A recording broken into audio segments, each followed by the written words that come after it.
Bonjour, je suis en train de créer le site qui va permettre de consigner les travaux que nous avons réalisés lors de l'atelier TI à Arles. Et je vous avais promis un petit didacticiel pour apprendre ou réviser comment créer des petits clips vidéo avec Stupéflix. Comme il le manque, je vais le faire tout de suite, comme ça sera intégré dans ce site-là. Alors, on va aller sur le site Stupéflix, stupeflix.com. On va se connecter au compte formation.fcga@gmail.com et le mot de passe ArielFCGA. J'étais déjà connecté, c'est pour ça qu'il ne me le redemande pas. On va dans Stupéflix Studio. On va cliquer sur le bouton Make a Video. On va choisir un thème. La plupart d'entre vous ont choisi un top 10 ou un outline, ce qui paraît plus logique. Je vais prendre un classique pour changer, je ne sais pas ce que ça va donner. On va cliquer sur Make a Video. À partir de ce moment-là, on a deux bandes, une bande vidéo et une bande son. On va commencer par les vidéos, c'est-à-dire les images en l'occurrence. Add Image, il faut commencer par là. Je vais aller chercher des images sur mon disque dur avec ce bouton. Télécharger images et vidéos. Je clique sur le gros bouton. Alors, je vous avais préparé dans un répertoire spécial qui s'appelait Stupéflix un certain nombre d'images qui sont à une taille tout à fait correcte, 100 kg, des petites images, car en mode gratuit, Stupéflix peut accepter que 1 minute. Donc, il vaut mieux éviter d'avoir des images trop lourdes. Je sélectionne toutes ces images et je fais ouvrir. Toutes les images s'ajoutent.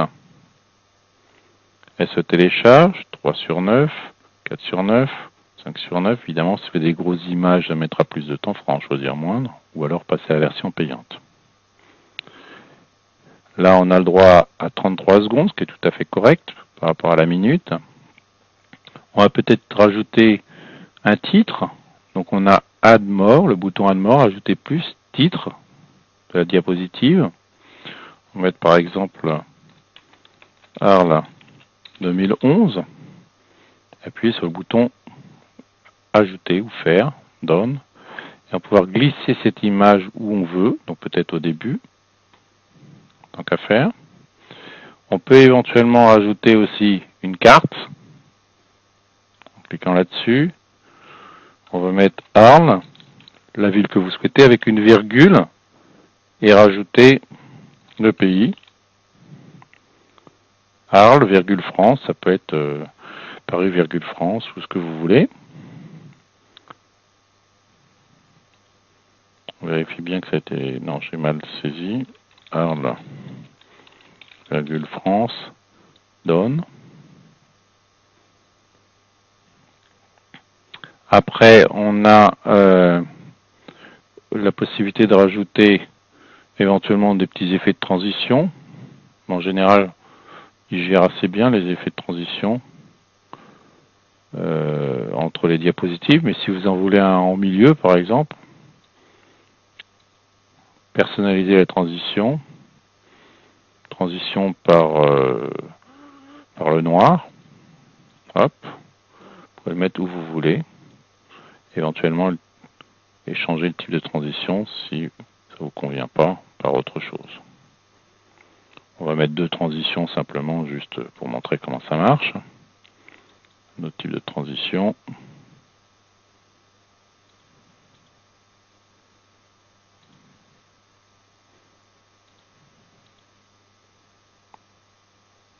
On se positionne bien devant la diapositive parce qu'autrement je vais être en train de modifier toujours le même.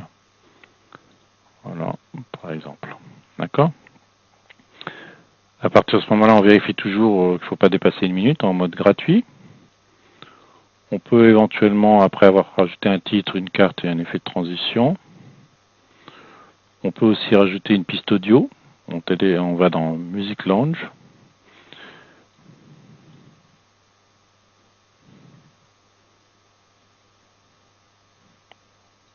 prendre une au hasard, je ne les connais pas. On fait un glisser-déposer sur la bande de son. À partir de ce moment-là, on a fini notre petit clip. On peut lui donner un titre ici. Par exemple, didacticiel stupéflix. On peut éventuellement changer l'arrière-plan de couleur, du noir avec une autre couleur, mais souvent ça veut être du blanc ou du noir, mais souvent le noir est plus sympa. Et puis dire si ça va vite ou si ça va rapidement. En mode normal, c'est 5 secondes entre chaque diapo. En mode plus lent, 7 secondes, mais là on dépasse la minute. Attention, ça va être coupé à la minute. Ou en mode rapide, ça peut être 20 secondes.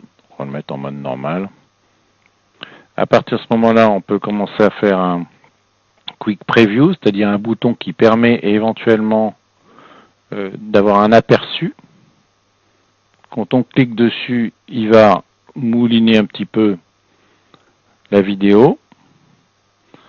Et si vous en êtes satisfait, vous allez pouvoir passer en mode d'exportation, donc enregistrer. Là, vous êtes toujours en mode de projet. Ça s'appelle didacticiel stupéflix. Voilà, ça met un petit peu de temps pour éviter que le didacticiel prenne trop de temps. Je vais directement l'exporter. À partir du moment où j'exporte, que je veux garder toujours le bénéfice d'avoir une vidéo gratuite, elle sera en petite taille, 480 par 270, limitée à 1 minute. On peut la partager, mais on ne peut pas la télécharger. On peut la mettre en ligne par contre. Puis après, vous avez d'autres formats. Et si vous voulez avoir exactement le prix de chaque type de tarif, vous allez pouvoir aller dans Plans and Pricing. Vous cliquez sur le bouton sur Export. Ça va mouliner votre vidéo. Vous pouvez éventuellement cocher cette case pour envoyer un mail à l'adresse par défaut où vous êtes enregistré sur votre compte pour vous avertir quand la vidéo est terminée. Je vais laisser mouliner, faire une petite pause dans le didacticiel et je reprends dès qu'elle a terminé. Une fois que c'est terminé, on arrive sur une nouvelle fenêtre qui donne l'adresse, le lien hypertexte pour aller sur cette vidéo Stupéflix. On peut cliquer dessus pour l'écouter, pour voir ce que ça donne.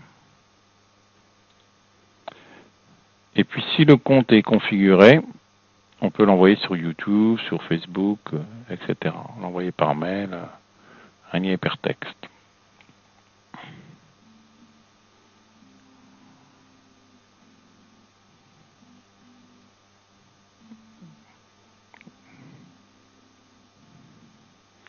Donc voilà, j'arrête le rendu. Je fais une pause. Vous avez un bouton ici qui s'appelle Embed, ça veut dire donner du code. Ce code-là, vous pouvez faire copier-coller, le mettre dans une page web et vous allez avoir cette vidéo dans votre site web. Vous avez aussi ici un bouton qui s'appelle Share, partager. Ce partager, je vous avais dit, on peut cliquer sur Publish on YouTube. Si votre compte est déjà préenregistré, en publiant ici, vous allez envoyer votre vidéo sur YouTube. Si jamais votre compte n'est pas enregistré, il va y avoir marqué Connect to YouTube et on va devoir se connecter. Avec votre compte YouTube, on autorise l'accès. À partir de ce moment-là, vous pouvez cliquer et ça envoie cette vidéo directement sur YouTube. On peut cliquer dessus une fois que c'est terminé. On voit effectivement la vidéo sur YouTube. Elle doit être à nouveau en YouTube, être moulinée pour pouvoir elle transformée pour avoir une forme en YouTube. Donc au bout d'un certain temps, elle va être visible sur YouTube. Pour l'instant, elle est en phase de conversion. Ça y est, elle est convertie. Donc là, vous avez toutes les options classiques maintenant de YouTube. Vous pouvez aussi la partager de la même façon, l'envoyer, dire je l'aime, etc. Ou l'intégrer aussi de la même façon sur votre site web. Voilà, vous allez pouvoir créer plutôt, excusez-moi, une vidéo grâce à Stupéflix à l'aide de ce petit didacticiel. Au revoir.